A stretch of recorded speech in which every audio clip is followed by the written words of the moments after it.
A mí me gusta mucho indagar en la vida de personas memorables que hicieron cosas que parecían imposibles en su tiempo, y por eso hoy les contaré la historia de Phyllis Wheatley, que fue la tercera mujer en publicar un libro en Estados Unidos. Pero no solo eso, fue la primera mujer y poeta afroamericana en hacerlo.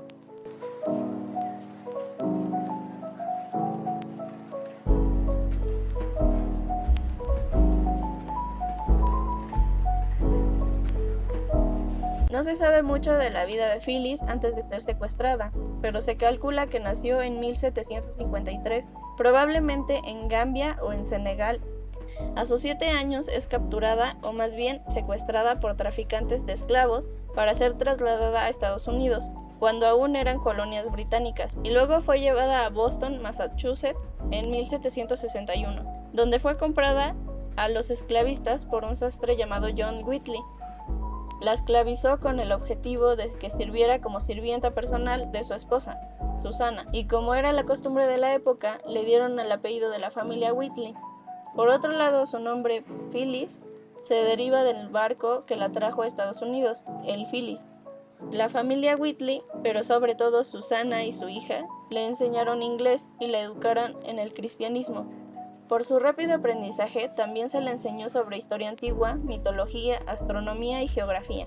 Un año después ya podía leer la Biblia, los griegos clásicos y latinos, y también literatura británica. Esto causó que ella pudiera traducir un cuento de Ovidio, cosa que causó revuelo entre los estudiosos de Boston. Cuando Phyllis demostró habilidades, los Wheatley le dieron tiempo para estudiar y escribir en 1765. De cierta manera, reconocieron su talento y le dieron privilegios inusuales para una esclava en esos tiempos, pero seguía siendo esclava. Sus primeros versos fueron influenciados estilísticamente por poetas como Alexander Pope y Thomas Gray. Se preocuparon en gran medida por la moralidad, piedad y la libertad. A los 14 empezó a escribir poesía, publicando su primer poema en 1767 por Newport Mercury. Se llamó Sobre los señores Hussey y Coffin, y era una historia de dos hombres que casi se ahogan en el mar y su firme fe en Dios. Sus otros poemas van desde celebrar la naciente Estados Unidos, cuya lucha por la independencia a veces empleó como metáfora de la libertad espiritual o más sutilmente la libertad racial, aunque generalmente evitaba el tema de la esclavitud. Su obra más conocida es Sobre ser traída de África a América, escrita en 1768. Tiene un leve regaño hacia algunos lectores blancos.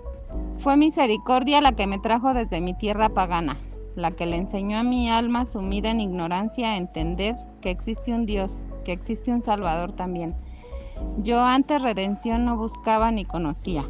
Algunos ven a nuestra raza negra con los ojos del desdén. Su color es un estampado diabólico. Recuerden, cristianos, negros como Caín, pueden ser acrisolados y unirse al séquito angelical. Algunos de sus otros poemas fueron A la Universidad de Cambridge en Nueva Inglaterra, escrito en 1767, A la más excelente majestad del rey, escrito en 1768, y Sobre la muerte del reverendo Dr. Sewall. Después la publicación de un angelical poema sobre la muerte del célebre divino George Whitefield en 1770 le dio la notoriedad, tributo a Whitefield, un predicador popular a quien pudo de hecho haber conocido personalmente.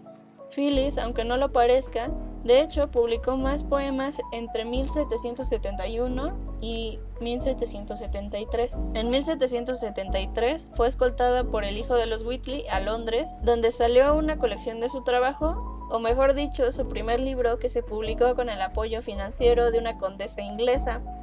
Fue llamado Poemas sobre varios temas religiosos y morales. Esto 2 años antes de que estallara la guerra civil en Estados Unidos. Fue el primer libro escrito por una mujer negra en Estados Unidos. Y estaba diseñado para dejar claro que el trabajo fue escrito por una mujer negra. Como era de esperarse, causó sensación en Europa, aunque tuvo que regresar inesperadamente a América cuando le llega la noticia de que la señora Wheatley estaba enferma. A partir de aquí no se sabe si Phyllis fue liberada antes, durante o justo después de este viaje, o si fue liberada más tarde.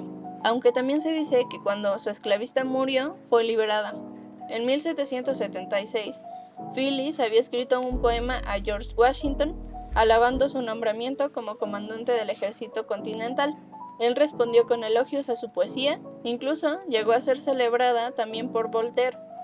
En 1778, Phyllis se casó con John Peters, un hombre negro libre de Boston, con quien tuvo 3 hijos, aunque ninguno sobrevivió. Primero tuvieron a 2 gemelos que murieron sorpresivamente. La historia de su esposo John Peters es borrosa, pues se dice que o probó muchas profesiones para las que no estaba calificado, o era un hombre brillante con pocas posibilidades de triunfar por su color y falta de educación formal. Como sea, la guerra revolucionaria continuaba, y ellos se mudaban brevemente a Wilmington, Massachusetts.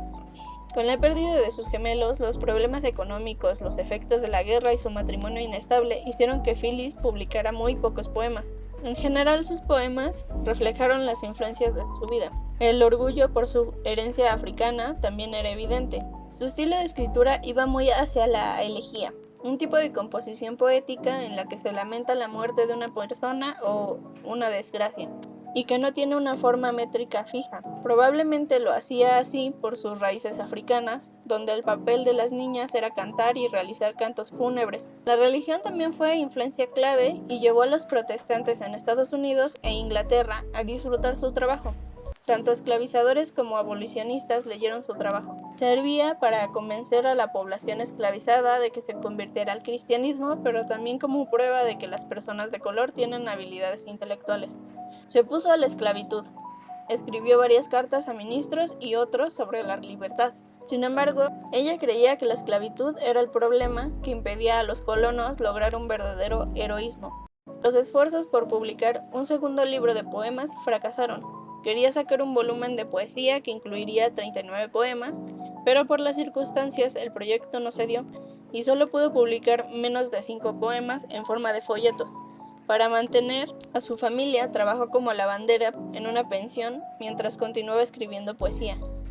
Tras un matrimonio turbulento y el encarcelamiento por deudas de su marido, John abandonó a Phyllis embarazada, y para mantenerse junto con su hijo, que estaría por nacer, tuvo que trabajar como empleada de limpieza en una pensión. Después de su matrimonio, dirigió varios otros poemas a George Washington, pero él nunca volvió a responder. Estos poemas serían los últimos que escribiría en su vida. Al final, aún trabajaba como sirvienta, y así entre la pobreza murió el 5 de diciembre de 1784 en Boston, debido a complicaciones del parto, y su hijo que nacía también moriría unas horas después que ella.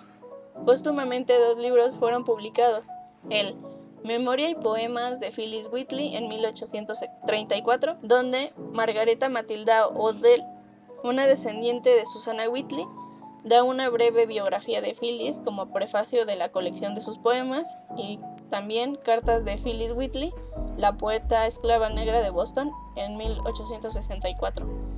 Su trabajo fue citado por abolicionistas para tirar la idea de la inferioridad intelectual innata en los negros y para promover oportunidades educativas para los afroamericanos.